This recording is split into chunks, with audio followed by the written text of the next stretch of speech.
Essa é mais uma aula do curso preparatório CPA20 que mais aprova em todo o Brasil. Essas pessoas que você está vendo aqui foram aprovadas com o nosso método e logo será a sua vez, a sua aprovação. Não se esqueça que na plataforma de estudos da Banco você tem acesso a mais de 1000 questões com respostas em vídeo de múltipla escolha, um caderno de questões dissertativos, algo que só a Banco tem para facilitar a sua memorização do conteúdo e um suporte especializado via WhatsApp com vários professores de segunda a segunda. O link para você acessar está aqui na descrição desse vídeo. Tenha uma ótima aula. Agora nós vamos entrar em um módulo muito importante, inclusive decisivo para a sua aprovação na certificação Ambima, mas não leve isso como uma pressão. É um módulo bem gostoso de estudar, bem prático. Todas as informações que você aprender sobre fundos de investimento, você pode e deve tirar do caderno o conceito e levar para a prática. Aplique no mercado financeiro, porque isso vai te ajudar muito a entender cada um dos conceitos. Essa é uma aula bem introdutória e nós vamos entender qual a finalidade de se investir em fundos de investimento. Qual o benefício? Porque pensa da seguinte maneira, você, investidor, possui dinheiro. E aí o que você vai fazer? Você quer rentabilidade para o seu capital, não vai deixar ele na poupança, já entende sobre isso, e você vai levar ele para o mercado de capitais, mercado financeiro. Você tem algum conhecimento prévio sobre os ativos de renda fixa, ativos de renda variável, então você vai fazer as suas aplicações. Você vai comprar algumas ações, títulos de renda fixa como CDB, LCI, debêntures, vai formar uma reserva de emergência como uma LFT. Então você vai fazer a sua diversificação no mercado financeiro. Qual é a finalidade? Qual é o objetivo e os benefícios de, ao invés de você colocar o seu dinheiro direto no mercado financeiro, você levar para um fundo de investimento que vai fazer a mesma coisa que você vai aplicar no mercado financeiro. Também vai comprar ações, também vai comprar CDBs, debêntures, cotas de outros fundos, inclusive, títulos públicos federais. Aonde está o sentido em tudo isso? Principalmente nesses três quesitos. Quando a gente fala de aportar capital em fundos de investimento, a primeira coisa que você tem que ter na sua cabeça é que o primeiro benefício é a diversificação. Pensa que você tem 5 mil reais, 10 mil reais, tá bom. Pensa que você tem 100 mil reais. Você vai conseguir diversificar o seu capital no mercado financeiro? Claro, você vai, de acordo com o seu capital. 100 mil reais é uma diversificação, 50 mil é outra, 10 mil é outra, 5 mil é outra, R$ 1.000, R$ 100. Você consegue investir com qualquer capital. E a diversificação vai depender do seu conhecimento e da quantidade do seu capital. Mas e se você colocar o seu dinheiro num fundo de investimento? O fundo ele vai ter 1 milhão, 10 milhões, 1 bilhão de reais como patrimônio líquido. Então a diversificação é muito maior, incomparável do que nós como investidores individuais. Então esse é o principal e primeiro benefício, porque a diversificação ela é sim muito importante para o seu portfólio de investimentos. Você já viu a aula sobre risco sistemático e não sistemático. Com a diversificação, nós vamos conseguir diluir o risco não sistemático, o risco de um segmento, o risco de um tipo de ativo específico. E aí nós temos também a acessibilidade, certo? Eu tenho 100 mil reais para aplicar. Eu consigo investir em qualquer ativo? Nem sempre. Existem ativos que o valor de entrada é muito superior. Então, se eu tenho 10 mil reais, talvez eu não consiga comprar um DPGE. Ah, eu preciso comprar um DPGE? Não, não é necessário, mas com valores maiores você pode acessar melhores investimentos, operações estruturadas. E, de novo, fundo de investimento possui quanto de patrimônio líquido? 1 milhão? 10 milhões? 100 milhões? 1 bilhão? Então, torna-se acessível. Você pega seus 100 reais, R$ 1.000, 10 mil reais, não importa. Coloca no fundo, eu coloco no mesmo fundo, uma galera coloca no mesmo fundo. Junta 1 bilhão de reais de patrimônio e aí sim o fundo vai ter uma diversificação e também acessibilidade muito maior do que você sozinho, individual. Liquidez também é um ponto de benefício? Também. Como assim? Liquidez, você pode pensar, eu tenho liquidez sozinho e o fundo de investimento talvez não tenha. Será? Pensa numa letra financeira. A letra financeira, ela possui um prazo mínimo de resgate de 24 meses. E aí você olha aqui no mercado financeiro e tem uma letra financeira pagando uma rentabilidade muito boa, você quer aproveitar essa oportunidade. E aí você tem somente 50 mil reais. É o valor necessário para aplicar essa operação, nesse exemplo. Você coloca 50 mil reais. E aí você fica travado por 2 anos. Por 24 meses você não pode resgatar seu capital. Já o fundo de investimento, ele pode aplicar à vontade aqui na letra financeira, porque ele vai fazer a diversificação. Ele não vai colocar todo o capital dele em um ativo sem liquidez. Então ele pode aproveitar as boas oportunidades de ativos sem liquidez, porque ele diversifica. Parte em liquidez, parte sem liquidez, e assim ele vai aproveitando e gerenciando todo o patrimônio líquido para que você, investidor, tenha diversificação, acessibilidade e liquidez. Certo? Então são 3 pontos importantes e principais como finalidade e benefício ao investidor que aporta capital em fundos de investimentos. Outra coisa importante que nós temos que ver nessa aula introdutória é que nós temos, de forma imediata, 2 tipos de fundos de investimento. Fundos de investimento e fundo de investimentos em cotas. Qual é a diferença? Os fundos de investimentos, FI, eles vão comprar ativos. Então ele vai comprar um CDB, uma debênture, um DPGE, uma ação, vai comprar um título público federal, ele compra o ativo em si, seja ele renda fixa ou renda variável, não importa.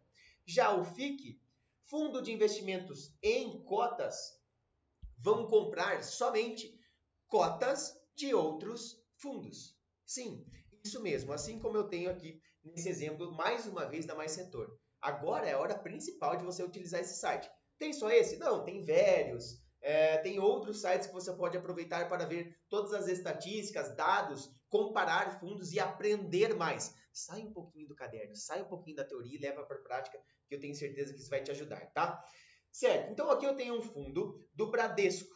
É um fundo de investimento em ações. Ó, Bradesco, FIC. FIC é fundo de investimento em cotas. FIA, fundo de investimento em ações. Então é um fundo de investimento em cotas em fundo de investimento em ações. Como assim?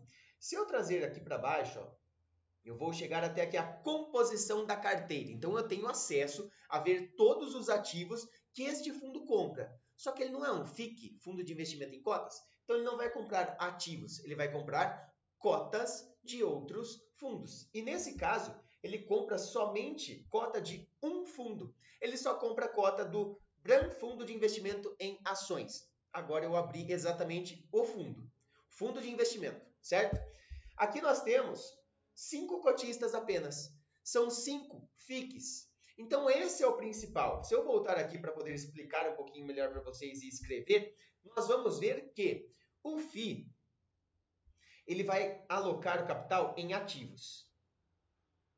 Naquele caso, no caso do Bradesco, vamos dar uma olhada nos ativos desse fundo, ó.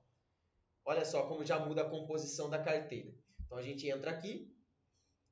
Opa. Composição da carteira. Visualize todos os ativos desse fundo. Ah, tá. Certo. Ó. Não é possível carregar a carteira desse fundo porque ele é um fundo que não expôs as informações. Mas tudo bem. Olha só, aqui nós já conseguimos ver que 70% do capital está alocado em ações, em diversas ações. Ele diversificou as ações, inclusive. Muito diferente do FIC, que comprou somente cotas deste fundo de investimentos, tá? Então é isso. O FI compra os ativos. No caso do Bradesco, ele comprou várias ações. E o FIC comprou cotas do FI. E por que isso? Vamos pensar da primeira maneira. Certo, o Bradesco foi e ele vai ser administrador e gestor do fundo de investimento em ações. Ele vai lá e compra várias ações. Ele monta um portfólio de investimentos bem específico, bem legal, de acordo com o objetivo e as políticas do fundo de investimento. E aí ele vai dizer o seguinte, para alocar nesse FI, vai ser somente a partir de 10 milhões de reais. Então ele deixa muito segmentado este FI. E aí ele vai cobrar uma taxa de administração específica. Como é um valor alto de aplicação, ele cobra aí 0,25% de taxa de administração. Taxa de administração, ADM. E aí nós temos o FIC. O Bradesco percebe que este FI, que comprou várias ações, vários ativos, é muito bom e ele quer expandir. Porque tem muita gente que tem 100 mil reais, 1 milhão de reais, que também quer comprar cotas desse FII. Só que ele fixou a entrada somente para 10 milhões. O que ele faz? Ele vai abrir um outro FII para comprar os mesmos ativos e colocar uma barreira menor de entrada? Não faz sentido. É retrabalho e mais custo para o Bradesco. Então ele abre um FIC. E ele fala, ó, este FIC vai comprar cotas daquele FII, que é o fundo mãe. O fundo mãe compõe os ativos. Depois nós temos os FICs que compram cotas deste FIC, que é o fundo mãe.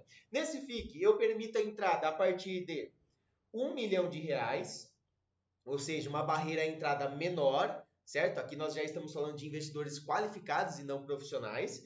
E a taxa de administração dele será 0,50% ao ano, porque a barreira de entrada é menor. Tá, mas eu quero deixar mais acessível. Eu quero que pessoas com 10 mil reais consigam comprar também essas ações, também esse portfólio. Ele abre um outro FIC. Coloca a barreira de entrada de 10 mil reais. Agora muito mais pessoas, muito mais investidores vão ter acesso a esse portfólio que ficou muito bom. Só que a taxa de ADM ele joga lá em cima. Ele coloca, por exemplo, para 1% ao ano. E assim por diante. Então ele cria um FII só, somente um fundo de investimento, monta somente um portfólio e depois ele cria FICs para investir no fundo mãe para ficar mais fácil, mais simples a operação e também mais barato. Assim ele dá acessibilidade para todos os investidores, certo? O que mais nós temos sobre os fundos de investimentos de forma inicial? Cota. A cota de um fundo é a menor fração do patrimônio líquido e nós vamos pagar o mesmo valor de cota, tanto eu quanto você do mesmo fundo. Tá, se eu digo que um fundo tem cota precificada em 10 reais, significa dizer que o patrimônio líquido do fundo nesse exato momento, dividido pelo número de cotas, é 10 reais. O cálculo da cota sempre será esse, para mim e para você. A diferença pode ser que você comprou só uma cota e eu comprei 10. Então eu tenho uma posição maior no fundo. Mas nunca eu vou comprar uma cota de 10 reais e você vai pagar 12 reais pela mesma cota do mesmo fundo. A não ser que seja em momentos diferentes, é óbvio. Porque aí nós vamos ter oscilação. Demanda e oferta vão levando a cota do fundo para outros valores. Mas no mesmo dia, no mesmo momento, o valor da cota é o mesmo. Porque nós temos o cálculo que é feito. Patrimônio líquido dividido pelo número de cotas. Que é a mesma coisa que nós dissermos. Ativos menos despesas, que é o patrimônio líquido, dividido pelo número de cotas. Então, marca essas informações que são importantes e essenciais para toda a continuidade do módulo. E eu aguardo você na próxima aula. Eu não canso de dizer que se você acredita na sua aprovação, são pelo menos 2 pessoas acreditando, porque eu vou com você até o final da sua jornada. Eu deixei separado aqui na descrição desse vídeo o link da nossa plataforma de estudos, caso você queira mais questões dissertativas para memorizar o conteúdo e um suporte especializado de professores para tirar todas as suas dúvidas. Vamos juntos até a sua aprovação.